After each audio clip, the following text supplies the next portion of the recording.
Good morning बच्चों। कल्पना कीजिए कि आपको एक दिन अगर अंधेरे में रहना पड़े तो आपको कैसा लगेगा। आप कहेंगे कि हमें कुछ दिखाई नहीं दे रहा। और अंधेरे का जवाब क्या है? अंधेरे का अपोजिट क्या है बच्चों? अंधेरे का अपोजिट ये है, ये प्रकाश। प्रकाश जो है हमारे जीवन में बहुत आवश्यक है। बिना इसके हम कुछ भी नहीं देख सकते। चाहे हमारे पास ज्ञानेंद्रियों के रूप में आंखें हैं, लेकिन फिर भी प्रकाश की हमें बहुत आवश्यकता होती है। आज हम इसी प्रकाश के विषय में पढ़ेंगे।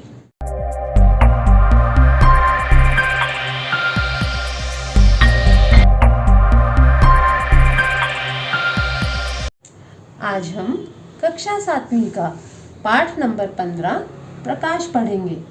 प्रकाश जो है आपको पता ही है कि हमारे जीवन में इसका बहुत योगदान है।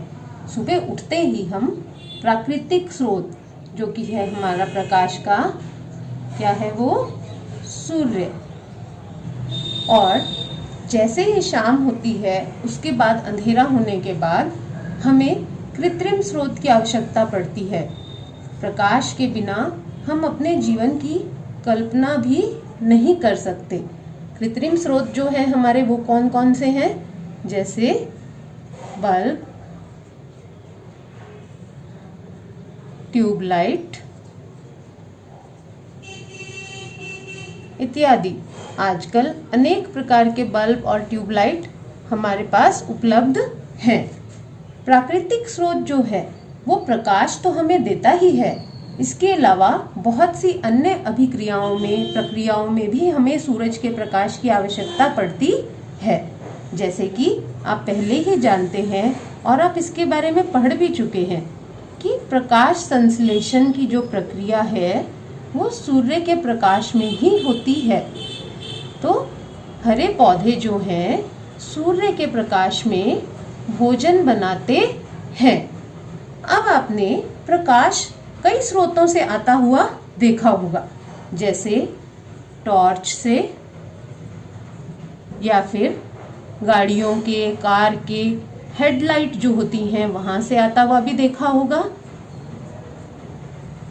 तो प्रकाश जो है वो किस प्रकार गति करता है, कैसे चलता है, आप इसको जानते हैं। प्रकाश जो है कैसे सीधी सरल रेखा में गति करता है। हम कहते हैं कि प्रकाश सरल रेखा के अनुदिश गति करता है। प्रकाश सरल रेखा के अनुदिश गति करता है।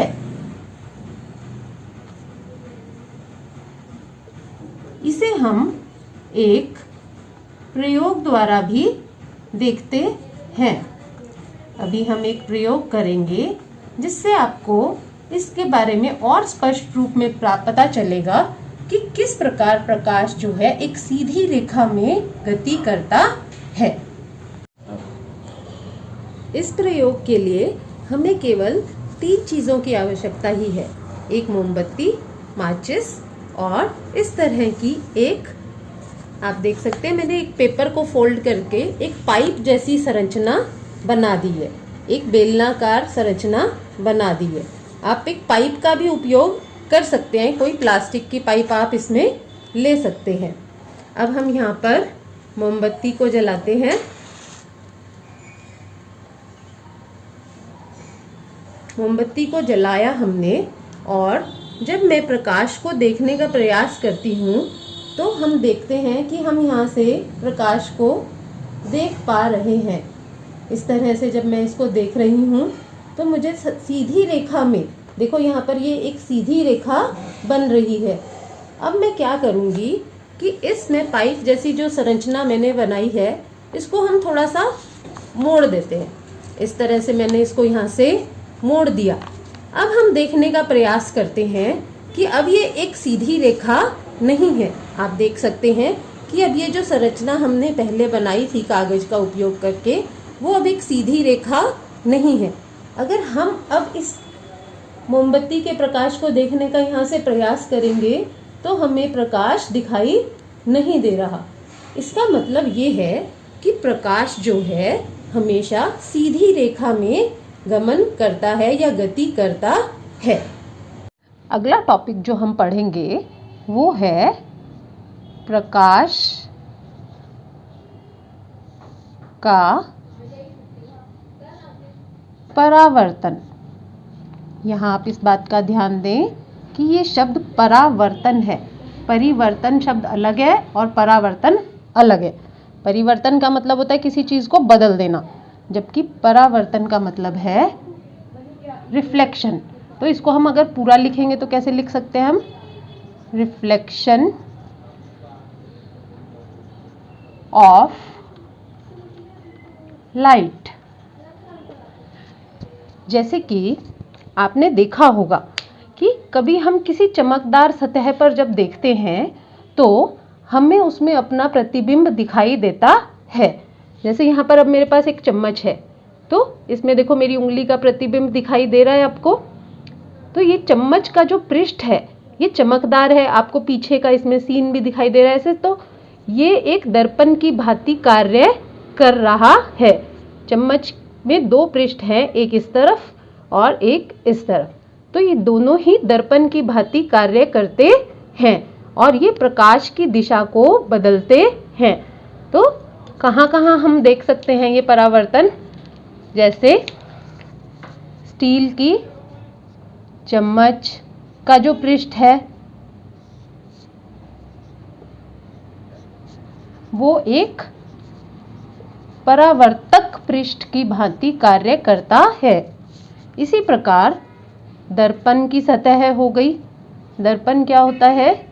शीशा या मिरर, जिसमें आप रोज अपनी चेहरे को देखते हैं, उसे हम दर्पण कहते हैं। इसी प्रकार जल भी एक परावर्तक पृष्ठ की भांति कार्य करता है। परावर्तन का मतलब है प्रकाश की दिशा को बदलना। यहाँ पर मैं आपको एक चित्र के माध्यम से भी दिखाती हूँ कि परावर्तन कैसे हमें दिखाई देता है। अगर ये एक परावर्तक पृष्ठ की सतह है और इस पर एक प्रकाश की किरण यूं टकराई, तो परावर्तित होने के बाद ये इस तरह इस दिशा में मुड़ जाती है। इसे हम आपतन किरण कहते हैं। आपतन किरण। और ये जो है हमारी परावर्तित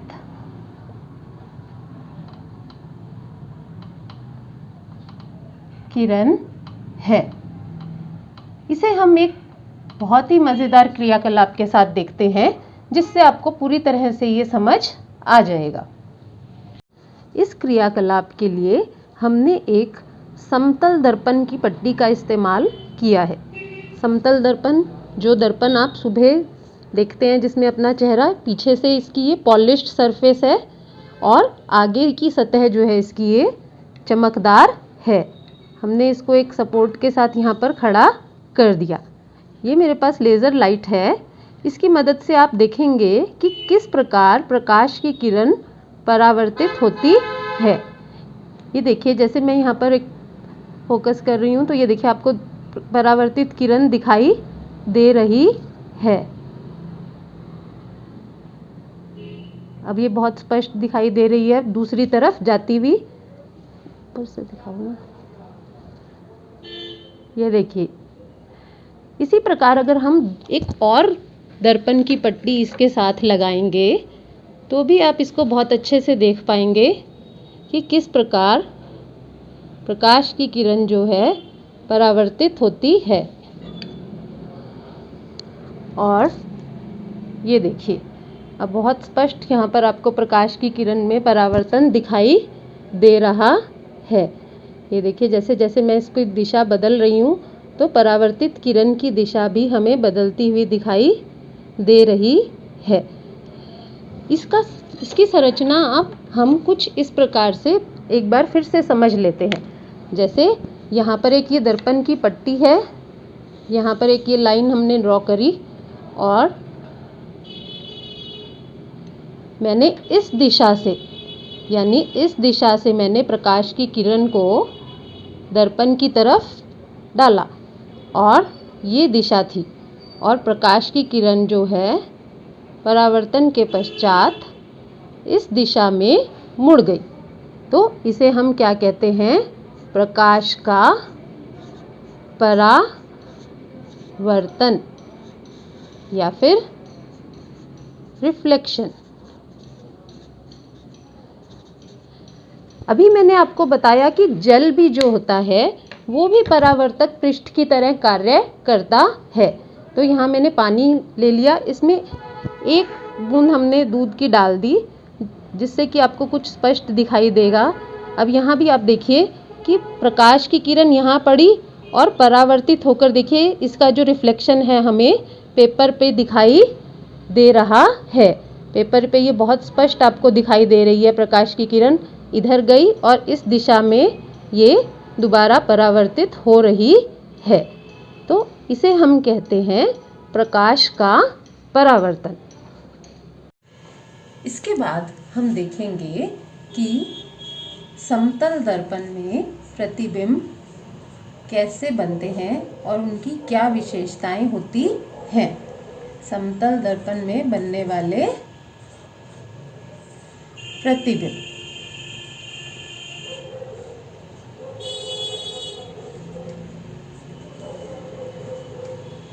प्रतिबिंब क्या होते हैं?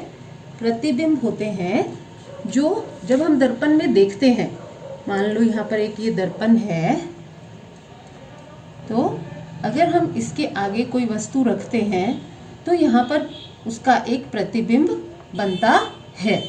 तो वस्तु जो होती है वो हमारी होती है बिंब, और जो दर्पण में बनेगा वो होता है हमारा प्रतिबिंब। अब हम क्रियाकलाप द्वारा देखेंगे कि समतल दर्पण में बनने वाले प्रतिबिंबों की क्या विशेषताएं होती हैं, जिससे आपको बहुत अच्छी तरह से स्पष्ट हो जाएगा कि जो समतल दर्पण में प्रतिबिंब बनते हैं वो किस प्रकार दिखते हैं और उनकी क्या विशेषताएं होती हैं। यहाँ पर मैंने एक समतल दर्पण लिया है, आप इसे देख सकते हैं। समतल दर्पण वही होता है जिसको आप रोज इस्तेमाल करते हैं। और एक मोमबत्ती ली है। अब हम यहाँ पर मोमबत्ती क्या है? हमारा बिंब यानी वस्तु। अब हम इस मोमबत्ती को जलाते हैं और दर्पण में आप इसका प्रतिबिंब देख सकते हैं। आपको दिख रहा है कि बिल्कुल सीधा प्रतिबिंब मोमबत्ती का बन रहा है। तो इससे हमें ये स्पष्ट होता है कि समतल दर्पण में जो प्रतिबिंब बनते हैं वो बिल्कुल सीधे होते हैं। तो पहला गुण हमारा जो समतल दर्पण में बनने वाले प्रतिबिंबों की विशेषताएं हैं वो यही है कि समतल दर्पण में बनने वाले प्रतिबिंब सीधे होते हैं। इसका दूसरी विशेषता ये है कि समतल दर्पण में जो प्रतिबिंब बनते हैं उनका आकार बिंब के समान होता है। यहाँ पर जितनी बड़ी मोमबत्ती है उतना ही बड़ा प्रतिबिंब हमें उसका दर्पण में दिखाई दे रहा है।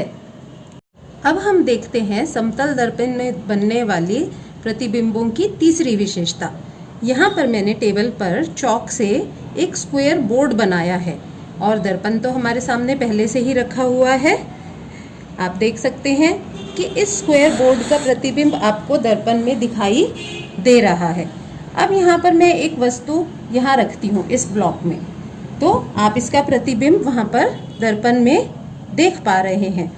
अब अगर हम इसको पीछे लेके जाते हैं तो ये पीछे गया, प्रतिबिंब भी उतने ही ब्लॉक पीछे चला गया। इसी प्रकार अगर साइड में लेके जा रहे हैं तो ये साइड में चला गया।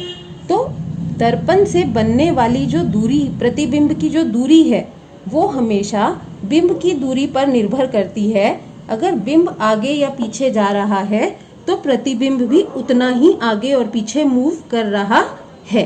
इसे आप स्पष्ट देख सक रहे हैं। जैसे देखिए मैं बिंब की स्थिति बदल रही हूँ तो प्रतिबिंब की स्थिति भी आपको दर्पण में बदलती हुई दिखाई दे रही है। समतल दर्पण की चौथी विशेषता जो है वो आप अपनी पुस्तक में ही देख सकते हैं। कैसे? देखिए, जैसे यहाँ एक बच्चा खड़ा है और उसने अपना लेफ्ट हैंड ऊपर उठा रखा है, लेकिन हमें प्रतिबिंब में कौन सा हाथ दिखाई दे रहा है? उसका राइट हैंड हमें दिखाई दे रहा है। तो इस तरह के परिवर्तन को पार्श्व परिवर्तन कहते हैं। यहाँ पर परिवर्तन जो हो रहा है वो केवल साइड का है। जैसे यहाँ इसने लेफ्ट हैंड उठा रखा है और प्रतिबिंब में हमें राइट हैंड दिखाई दे रहा है। यहाँ पर ये स्पष्ट कर देती हूँ मैं आपको कि ये परिवर्तन ऊपर नीचे नहीं है, यानी ऐसा नहीं है कि सिर नीचे हो गया और पैर ऊपर हो गए, बल्कि ये परिवर्तन केवल दाएं और बाएं पक्ष का होता है। इसी के संदर्भ में आपको यहाँ पर मैं ये भी बता देती हूँ कि अब आप यहाँ पर ये देख सकते हैं, आपने देखा होगा, इसी वजह से एम्बुलेंस के जो अक्षर होते हैं, जो रोगी वाहन होता है उस पे एम्बुलेंस कुछ इस प्रकार का लिखा जाता है, ताकि जब उसके आगे चलने वाली कोई गाड़ी अपने रियर व्यू मिरर यानी पश्च दृश्य दर्पण में देखे तो उसे ये अक्षर बिल्कुल सीधे दिखाई देते हैं। यही कारण है कि यहाँ पर क्या हो जाता है, पार्श्व परिवर्तन होता है। तो इस प्रकार हमने चारों जो विशेषताएं हैं वो क्रियाकलाप के द्वारा देख ली। अब मैं आपको समतल दर्पण में जितनी भी हमने क्रियाकलाप करके देखे उनकी जो विशेषताएं थी, प्रतिबिंब बनने की जो विशेषताएं थी, हम उनको एक बार फिर से रिवाइज कर लेते हैं बच्चों। पहली विशेषता हमारी थी कि समतल दर्पण में जो प्रतिबिंब बना वो कैसा होता है? सीधा। प्रतिबिंब जो होते हैं वो सीधे बनते हैं। दूसरी जो विशेषता थी, समान आमाप का, यानी कि सेम साइज का प्रतिबिंब बना। तीसरी विशेषता थी समान दूरी पर, यानी जितनी दूरी पर हमने वस्तु रखी, बिंब रखा अपना, उतनी ही दूरी पर प्रतिबिंब उसका बना। और चौथी जो विशेषता थी वो थी पार्श्व परिवर्तन।